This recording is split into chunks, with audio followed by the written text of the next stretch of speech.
కళ్ళు కైపెక్కించే పోకళ్ళు కాటేస్తే కాదంటానా ఇప్పుడైనా వయసేమైనా సొగసేమైనా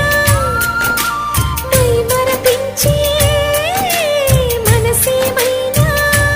నవ్వు నవరాత్రి నీ కోసం తీసుకువస్తున్నా మైనా ఏమైనావే మన్మథ మాసం అయినా ఎంతైనా ఇది మెత్తని మోసం